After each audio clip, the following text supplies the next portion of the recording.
Hi, welcome to Glorious. This is Ann Cross, and I am so excited to be with you all again this week on Glorious. I love this show because I know that I'm coming into many households to share some very important things. And today I've got someone in my audience who I'm excited to have. Some of you may have caught this show. As a matter of fact, a couple of them, I had her mother on, and she shared with me something very special about her daughter, and that was Susan McDaniel. So now I have her daughter, Jacqui McDaniel Pierce, with me this morning, and I just want to say good morning. How are you doing, Jacqui? I'm good. How are you, Ann? Wonderful. It's great to be here. Wonderful. It's so good to have you. Thank you. I tell you what, just meeting you, Jacqui, it is such a blessing because your mom, I've known her for a few months now, and then to meet you, there's just that same sweetness thank you in meeting so you. much. You are so welcome, so welcome.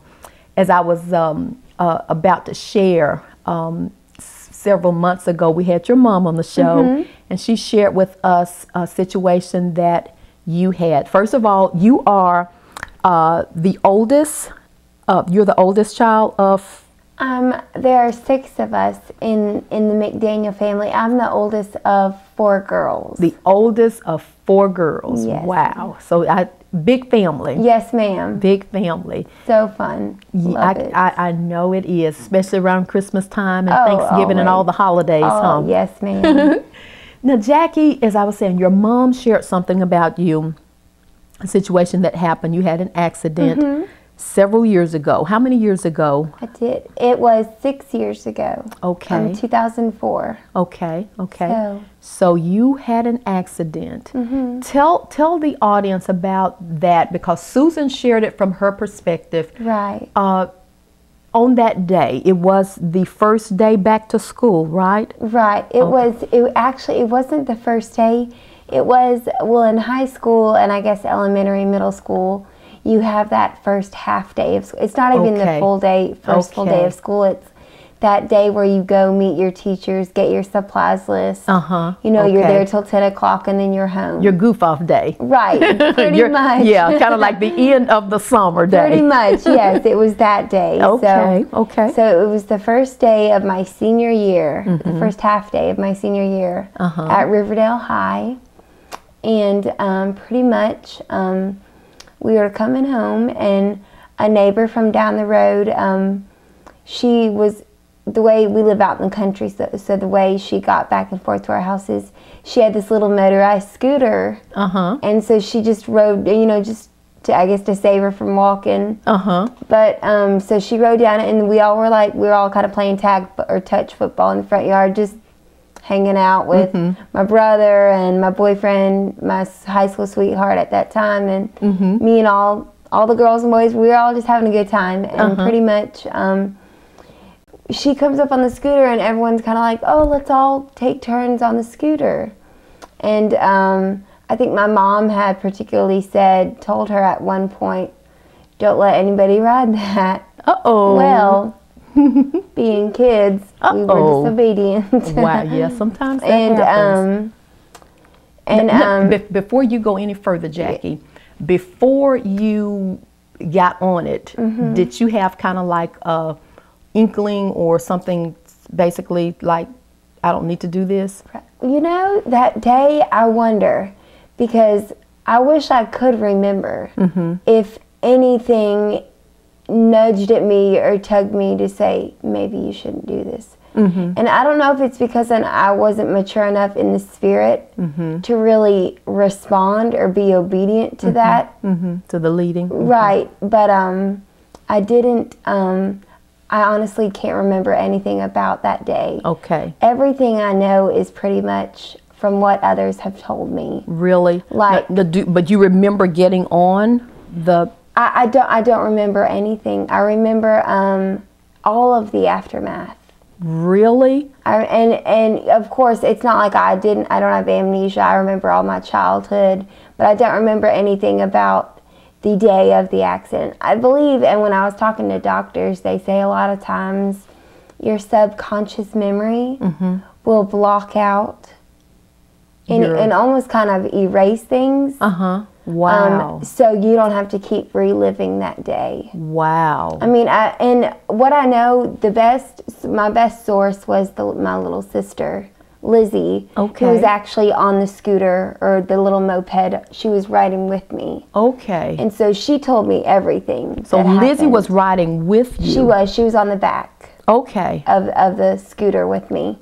And so I, you know, because when I was very interested in wanting to know why everything, you know, what happened really, and she was like, well, because there's a little starter neighborhood right down from our house in the country, so we just kind of went joyriding through the neighborhood, and we were just talking, and we kind of went back. We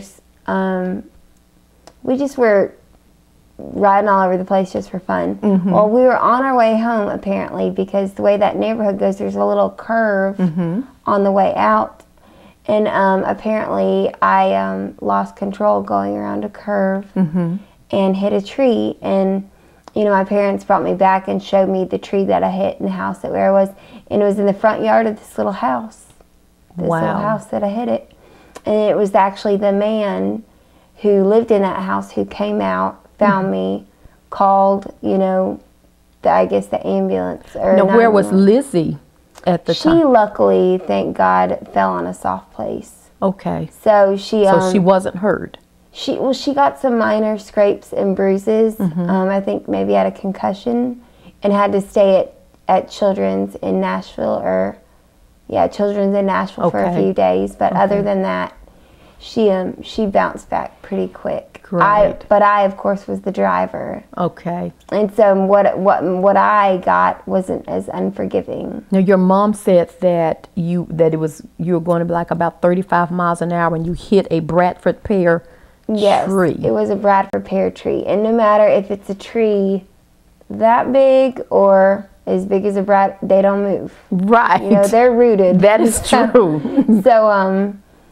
So I don't really know how fast. I guess it might have been 35 miles up. I don't know if they had found that out from the person who owned it, but Well, but I guess it was stopped around that. But regardless, I guess it was almost compared to like hitting a brick wall. And the key element in this was neither of us were wearing helmets, which was not a good thing. Definitely not.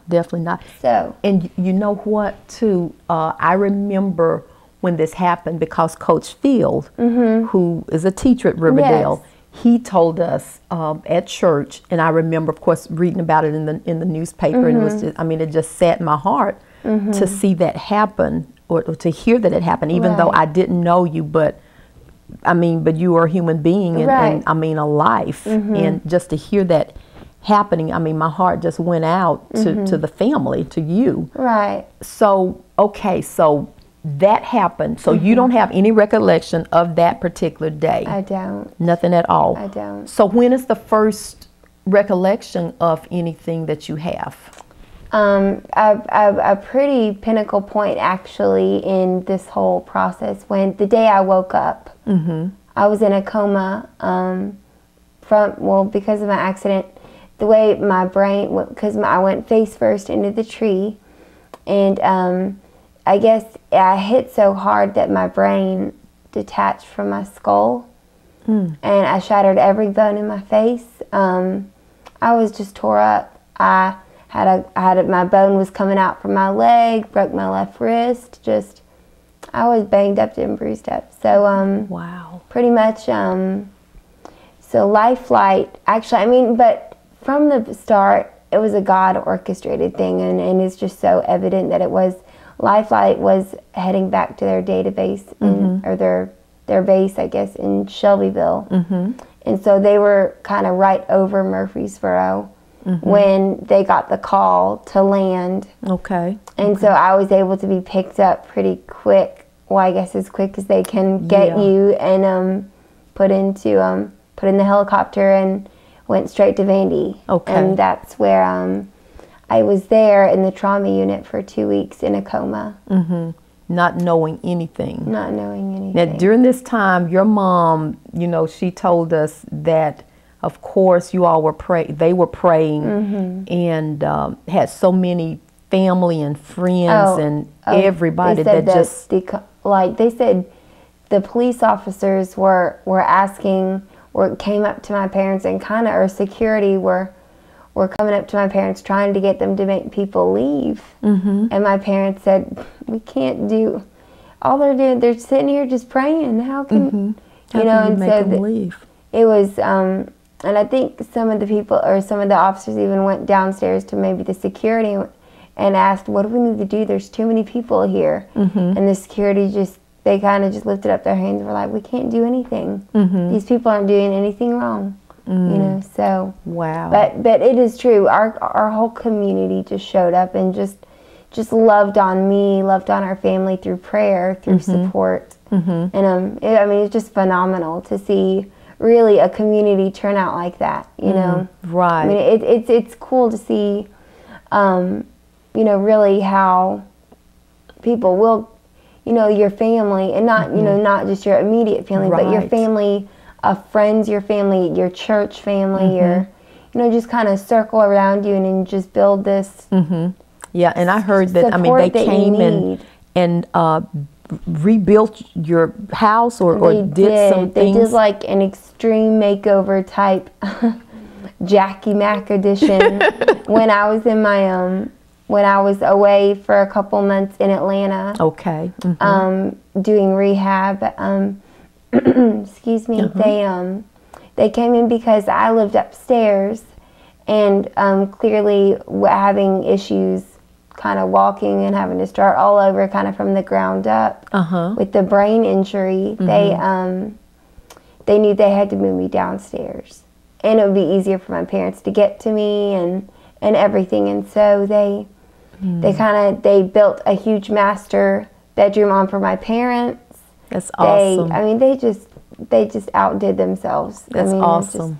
That's our awesome. whole road, our road that we live on, Thompson Road, I grew up on for 15 years, 16 years. They would just, our band of family, neighbor friends, just all got together and decided they were gonna bless us. I mean, it really was. That's beautiful. Now, Jacqui, I've got to ask, I mean, because I can look at you and tell that you are a beautiful person. Oh, thank you. Before, okay, after the accident, after you had come to yourself and you were beginning to know your surroundings and see what you were up against, what kind of emotions were going through your mind? What was going on? Oh man, so much. I mean, I think first of all, just the realization of it happening, or that it did happen, because I remember the day that not the day that it all happened. I mean, there are just so many different little segments of the story. But the day that I came home, like back to 2141 Thompson Road, where I grew up, they had this huge welcome home party for me, and I mean, it was it felt so good to be home because I was in Atlanta for about 2 months. The day they once they discharged me from the trauma unit, and pretty much, I think it might have been the 11th day, my dad had to sign a release form that said that they could take me off life support, which was a big day, another pinnacle day, and pretty much they took me off, and I started breathing on my own, which was